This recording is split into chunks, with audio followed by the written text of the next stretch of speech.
Estamos en el radar hoy en Blue Radio con el personero de Puerto Rico, Caquetá. Es el hombre que denunció desde hace mucho tiempo, y lo decíamos aquí en Blue Radio, fue el grito que nadie quiso escuchar sobre el reclutamiento de los niños por parte de las disidencias de las FARC en el departamento de Caquetá. Puerto Rico es un municipio muy bello, un municipio estratégico, pero que ha estado marcado por la guerra. Personero Elmer Carreño, gracias por estar con nosotros hoy en el radar. Ricardo, muy buenas tardes para usted y para todos los oyentes de Blue Radio y del programa El Radar. ¿Qué es lo que está pasando en Puerto Rico? Bueno, en Puerto Rico se vivió un tiempo de paz una vez se firmó el acuerdo final. Casi todo el año 2017 hasta finales del año 2018 vivíamos en una completa tranquilidad, no solamente Puerto Rico, sino todo el departamento del Caquetá. Alcanzamos a percibir ese ambiente de tranquilidad y de paz. Pero ya al inicio del año 2019, del presente, pues empieza a haber una intensificación de la confrontación armada y empieza a verse que estos grupos que no estaban de acuerdo con el proceso, estos hombres, empiezan a reconfigurarse y a reorganizarse en aras de seguir delinquiendo, y con un fin realmente de fortalecerse económicamente, pues empiezan a extorsionar a ganaderos y a los comerciantes de la región, y con el fin de fortalecerse en personal, pues empiezan a utilizar y reclutar niños, niñas y adolescentes en el municipio de Puerto Rico, pero también en todo el departamento del Caquetá, específicamente San Vicente del Caguán, Solano, Cartagena del Cheirá, donde los personeros de estos municipios, en reuniones donde nos hemos coincidido, le han manifestado públicamente su preocupación sobre el aumento del reclutamiento forzado de niños. ¿Cuál es ese primer campanazo, personero, sobre el regreso de la guerra o de las disidencias al Caquetá, del que usted nos habla? Porque dice, hubo un periodo de paz relativa, de tranquilidad aparente, que se rompe este año. ¿Cómo se rompe? ¿Usted recuerda algún hecho que diga, hombre, este es el elemento inicial, el punto inicial en el que se vuelve a presentar la presencia de las disidencias? Bueno, Ricardo, pues la Personería Municipal es la institución de más confianza y más credibilidad en un municipio. Entonces le llega todo tipo de información a uno, incluso más que al cura del pueblo. Y allí empiezan a escuchar de que los comerciantes estaban preocupados por el tema del aumento de las extorsiones. Pero ninguno es capaz de denunciar, no tienen la confianza en las instituciones, y uno promueve la denuncia, pero es difícil que ellos lo hagan. Entonces empiezo yo a manifestar esto públicamente y en los consejos de seguridad, a exigirle a la fuerza pública presencia de los grupos de antisecuestro, antiextorsión, Gaula, para que hagan unas campañas preventivas y promuevan la denuncia. El 7 de mayo del presente año ocurrió un hecho de violencia, un acto terrorista contra un comerciante de la región, al cual estaba en su casa a 9:30 de la noche, y le lanzaron una granada al interior de su vivienda. Allí estaba con su esposa, con su niño menor de 1 año, y 20 minutos después de que sucedió el hecho, pues la personería hizo presencia en compañía del secretario de gobierno, y pudimos percibir de que en efecto lo que nos pudo contar el comerciante es que venía siendo objeto de vacunas, de extorsiones, y que como él se estaba negando el pago de esas vacunas, pues ya lo habían amenazado, y que eso era pues una retaliación por el no pago. Ese comerciante, gracias al acompañamiento de la Personería Municipal y de la Defensoría del Pueblo, ya cuenta con un esquema de seguridad. Ahí es el primer indicio. De todas maneras, en febrero, en marzo, entre marzo y abril también se presentan unos homicidios en el área rural, cosa que no venía sucediendo hace mucho tiempo, donde estos grupos, por mucho tiempo, la FARC, cuando estaban alzados en armas, operaban. Entonces, hay el asesinato de un líder indígena. ¿En qué momento, personero, empieza el reclutamiento de menores de edad, de niñas, niños y adolescentes? Cuando empiezo a averiguar sobre cómo ocurren esos asesinatos de líderes indígenas, de un líder de Junta de Acción Comunal, me llega la información de que hacia el sector de La Chipa, que es una vereda que hace parte del corregimiento de Lusitania y el corregimiento de Río Negro, ambos pertenecientes al municipio de Puerto Rico, venían reclutándose niños, niñas y adolescentes. Pero cuando yo les pedía a la comunidad información precisa y detallada de los nombres de estos niños, pues ellos decían que por miedo no lo hacían, que por favor hiciéramos algo. Y es cuando yo empiezo a alertarle a la fuerza pública, al batallón energético vial número 19, que ellos dentro de sus funciones tienen preguntarle al Ministerio Público si tengo conocimiento de presencia de grupos armados y qué fenómenos de criminalidad se están presentando. Es cuando yo le informo al comandante del batallón energético vial desde mayo, mes a mes, de que en efecto hay presencia de grupos armados, de que en efecto están no solamente extorsionando y reclutando, extorsionando a los ganaderos y comerciantes, sino también reclutando niños, niñas y adolescentes. Así se viene unas sendas comunicaciones todo el tiempo, junio, julio, agosto, septiembre, incluso hasta el mes pasado, informándole pues el tema del reclutamiento. Pero la historia ya se divide en dos cuando ocurre el bombardeo. El bombardeo fue el 30 de agosto, Ricardo, si usted no recuerda, y el 29 de agosto, un día antes, 12 horas antes de que se ordenara el bombardeo por parte del Ejecutivo Nacional, recordemos que Jesús Santrich, alias Iván Márquez y el Paisa le anunciaban al país de que se apartaban de la legalidad y que volvieran a la lucha armada.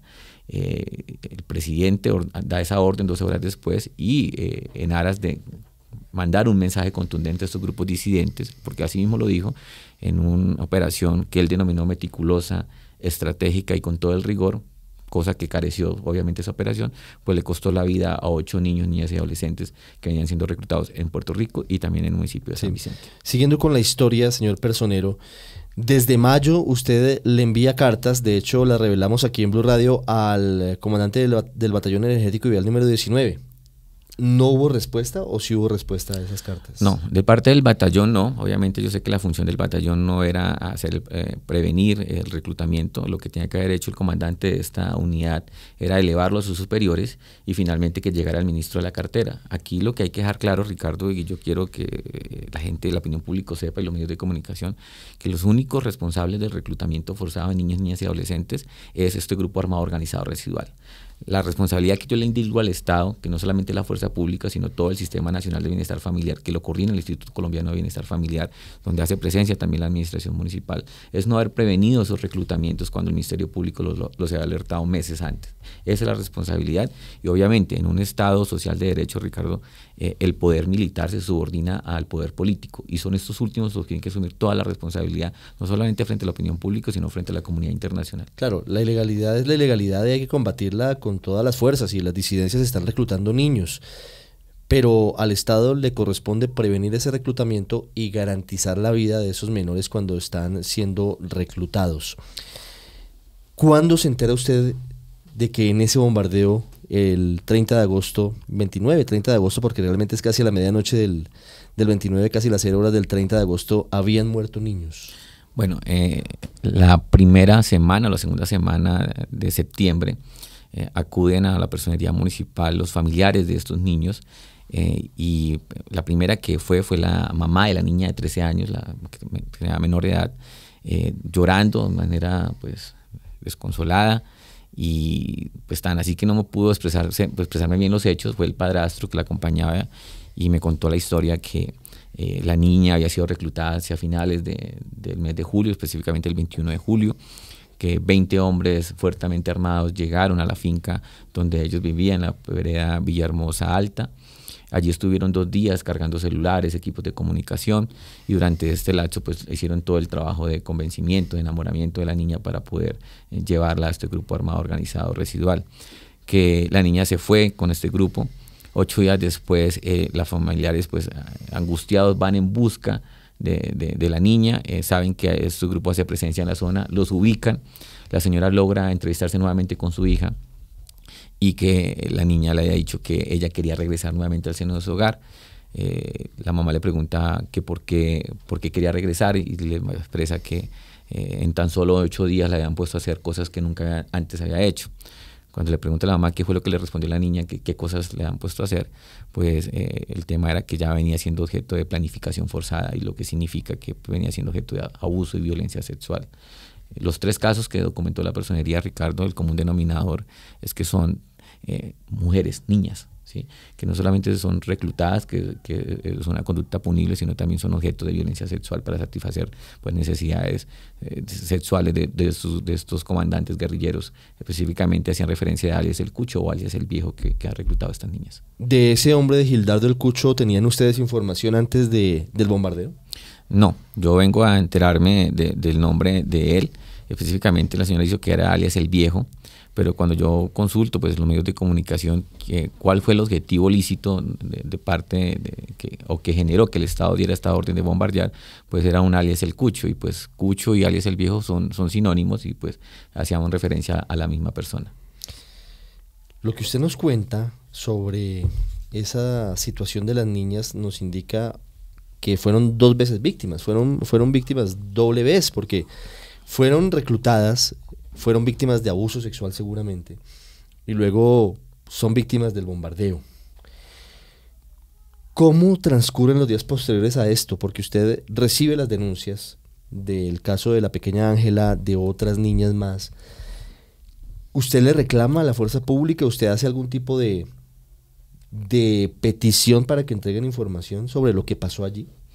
Bueno, yo, obviamente uno, un personero de un municipio de categoría sexta, realmente se siente uno solo. Lo primero que yo hice fue solicitarle a la administración municipal que se convocara un equipo de atención inmediata para la prevención del reclutamiento forzado, que es un comité que se crea bajo un decreto municipal donde hace presencia la fuerza pública, bienestar familiar, comisaría de familia, personería municipal, Secretaría de Desarrollo Social y Participación Comunitaria, todas aquellas entidades que entienden dentro de su misionalidad la prevención, la protección y el restablecimiento de los derechos de los niños, niñas y adolescentes. Pasan los días, no se convoca el equipo de atención inmediata que le corresponde hacerlo al señor alcalde municipal. Recibo llamadas de la Defensoría del Pueblo y de la ONU que querían reunirse conmigo porque tenían conocimiento de un caso de reclutamiento forzado. Yo le dije, claro, los espero el día de mañana en mi oficina porque yo tengo conocimiento, son de 3 casos de reclutamiento. Ellos sorprendidos, nos reunimos el 18 de septiembre, les expuse la situación, el tema de la urgencia también de que el alcalde convocara este equipo de atención inmediata. Los relaciono con uno de los familiares de la niña que murió en el bombardeo y pues obviamente la Defensoría del Pueblo quedó anonadada, de ONU Derechos Humanos sorprendido, y gracias a la presencia de ellos que el alcalde decide convocar al otro día el equipo de atención inmediata que previamente ya se lo había manifestado. Llega el día 19 de septiembre, mi primera intervención fue una molestia porque allí no vi a los comandantes de los 2 batallones que tienen su jurisdicción en el municipio. ¿Y cuál fue la explicación? ¿Por qué no estuvieron los comandantes de los batallones? Bueno, hicieron presencia unos oficiales subalternos de grados capitán, teniente, incluso uno de inteligencia militar. Y se excusaron porque sus comandantes no estuvieron allí porque se encontraban en otras reuniones en la brigada o en la sexta división del ejército.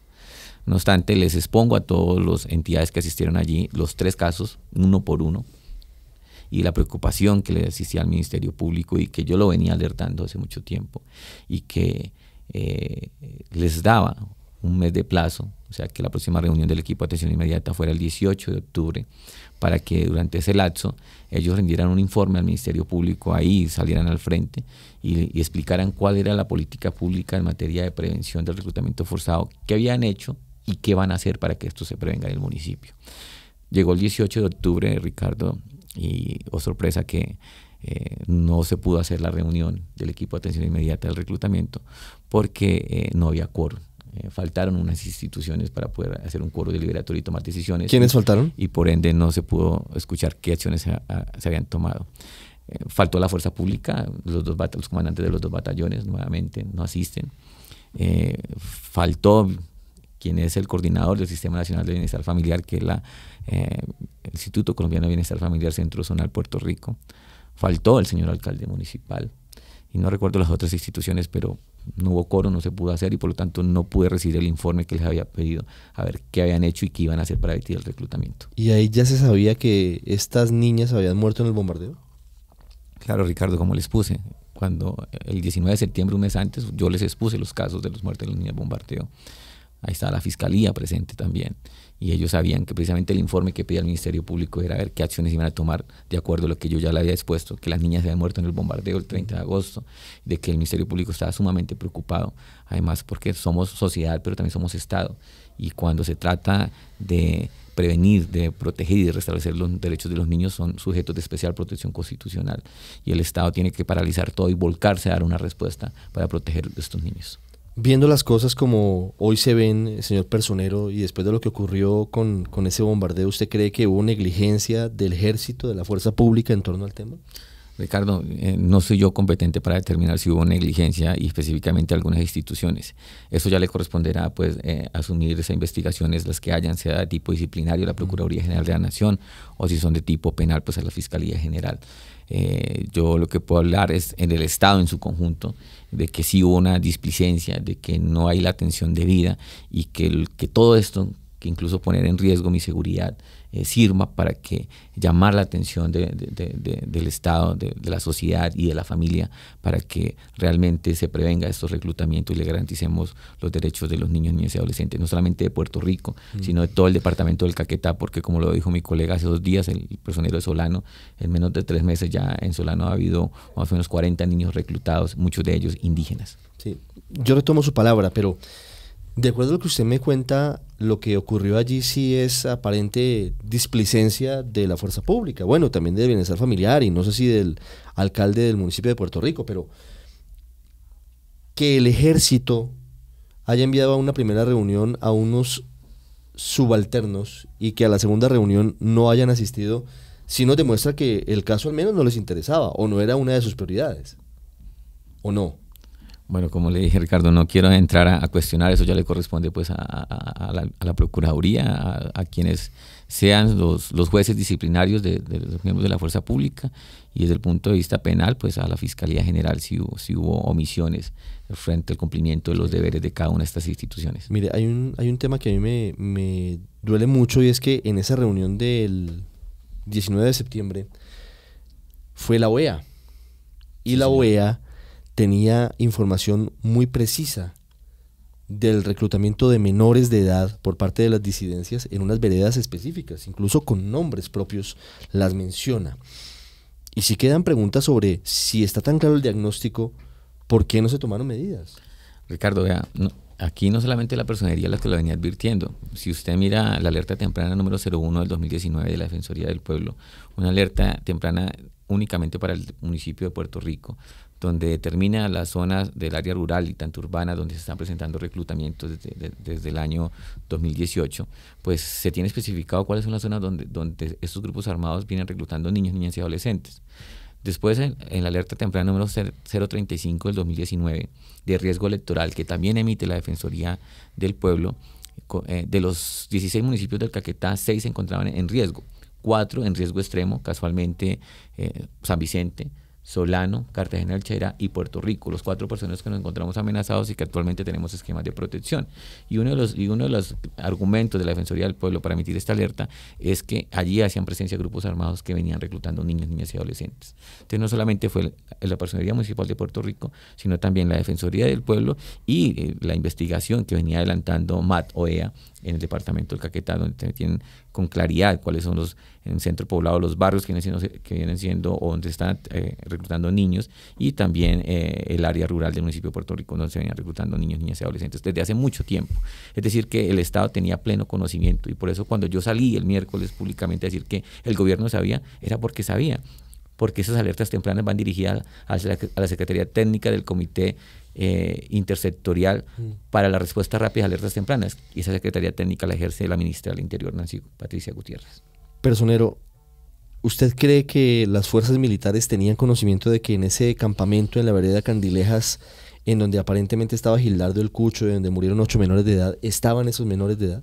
Ricardo, yo lo que creo es que lo alertamos al reclutamiento forzado en la zona, lo alertó la Defensoría del Pueblo, y que lo más lógico y previsible, sin tanta inteligencia, es que si los niños son reclutados en la zona, pues están siendo llevados a los campamentos de la zona. No los van a coger en un avión y se los van a llevar para otra parte del país.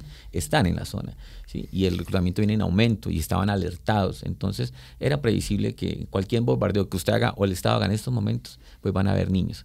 Además, hay que tener en cuenta el tiempo en que ellos llevan reclutados. No es lo mismo un niño que lleva 2, 3 años reclutados, que ya si fue reclutado a los 14 años ya tiene 16, ya recibió una instrucción militar, ya pudo haber empuñado las armas, pues es compatible esa condición de ser víctima del conflicto, ¿sí?, con ser combatiente, porque ya empuñó las armas. Pero aquí hay un caso particular, Ricardo. Estos niños llevan 40 días de ser reclutados, ¿sí?, y apenas estaban en una etapa de instrucción, de adoctrinamiento. Es más, eran víctimas del conflicto y estaban secuestrados en contra de su voluntad, apenas estaban asimilando en dónde estaban ubicados. No habían empuñado las armas, y si no habían empuñado las armas no eran combatientes, eran personas protegidas en el marco del derecho internacional humanitario. Y considero yo que aquí se inaplicaron principios de derecho internacional humanitario como el principio de distinción, el principio de proporcionalidad y de necesidad militar. Personero, ¿usted ha sido amenazado por su labor denunciando reclutamiento de niños en Puerto Rico? Sí, Ricardo, yo en agosto recibo unas advertencias de limitar mi presencia precisamente en La Chipa, en la vereda Villahermosa, Alta, en la vereda Pringamoso, en la vereda La Flor, en el corregimiento de Río Negro, precisamente por mis denuncias públicas que yo venía haciendo hace mucho tiempo en los medios regionales y también en los escenarios institucionales, llámense consejos de seguridad, los oficios que yo venía adelantando a la fuerza pública. Entonces recibo esas amenazas, las pongo en conocimiento de la Unidad Nacional de Protección y ellos venían adelantando un estudio a nivel de riesgo. Obviamente a partir del miércoles 6 de noviembre, cuando yo salgo a los medios de comunicación y ustedes gentilmente me ofrecen sus micrófonos, sus cámaras para contarle al país lo que venía sucediendo en Puerto Rico, pues si bien no recibo una amenaza posterior a ella, sí hay un riesgo que es latente y por lo tanto pues el pronunciamiento del doctor Alberto Brunori, el alto comisionado de las Naciones Unidas para la Defensa de los Derechos Humanos en Colombia, pues se preocupa por la vida del representante del Ministerio Público y el Estado automáticamente implementa unas medidas de seguridad para el personero. Hoy siguen reclutando menores de edad en Puerto Rico y en Caquetá, las disidencias. Sí, Ricardo, hay que decirlo abiertamente, se siguen presentando reclutamientos y lo que yo espero y la consecuencia de todo esto es que el Estado realmente le preste la atención y realmente prevenga. Puerto Rico necesita, sus habitantes, los más de 33.000 habitantes necesita conocerle la cara al Estado. Es que hay un incumplimiento de los acuerdos final que se pactó en La Habana. Se supone que en Puerto Rico se creó y estuvo todo el tiempo la columna Teófilo Forero de las FARC, una columna sangrienta, la más sangrienta de las FARC, y cuando esta gente se desmoviliza, se entrega las armas, el compromiso del Estado era que iba a llegar allí, a ejercer un control territorial y social, y nunca lo hicieron. Esos niños no le conocen la cara al Estado, necesitan ver vías terciarias bien arregladas, necesitan ver escuelas, necesitan ver docentes. El Estado no puede llegar allí de manera esporádica, camuflada, necesitan educación, salud, médicos, y no lo tienen. Hay más oferta de la ilegalidad que de la institucionalidad y por eso terminan engañados y llevados a estas filas insurgentes. ¿Personero, usted va a seguir hablando, denunciando? Eso va de acuerdo con mi personalidad, con mis principios, con mis valores y con el ejercicio de mis funciones. Yo a veces me aterro en un país tan polarizado que algunos me critiquen por cumplir con mis funciones. Yo voy a seguir denunciando esto abiertamente, Ricardo, mientras siga ejerciendo como representante del Ministerio Público y aún después de dejarlo, porque me considero un defensor de los derechos humanos y sea o no un funcionario público, seguiré reclamando la atención del Estado referente a garantizarle y prevenir y proteger los derechos de los niños. ¿Lo han criticado por las denuncias que ha hecho sobre el reclutamiento? Sí, uno pues ve las redes sociales, la verdad es que eso no me afecta mucho, pero sí me preocupa que existan personas tan sectarias, tan poco abiertas y no sean empáticos con la situación de estas familias campesinas que difícilmente pueden denunciar que sus hijos son reclutados cuando habitan en la zona, cuando conviven con estos grupos armados, cuando ellos son la autoridad y cuando el Estado nunca ha hecho presencia. Entonces hay un temor a denunciar y como no lo pueden hacer ellos, pues es mi deber como servidor público poner en conocimiento de la Fiscalía General de la Nación estas conductas punibles. Pues ojalá algún día se acabe para siempre el reclutamiento ilícito de menores de edad en Colombia. Es el personero de Puerto Rico, Caquetá, Hermer Carreño con nosotros. Personero, muchas gracias. Y destacó su valentía. No es fácil asumir ese rol en Colombia. Muchas veces esas denuncias se cobran con la vida y usted sigue haciéndolas a pesar de todo lo que ha venido pasando. Ricardo, muchas gracias a usted por invitarme. No me considero un hombre valiente, me considero una persona con principios, con valores y un servidor público que entiende que es ostentar esa calidad y es servirle precisamente a la gente. Si no, pues no estaríamos ejerciendo ninguna función. Es cumplir con mis deberes legales, constitucionales y sobre todo que también soy padre de familia y me pongo en lugar de esos padres que sus hijos murieron, que fueron reclutados y posteriormente bombardeados en un campamento de las disidencias de las FARC. Regresamos en minutos al radar en Blue Radio.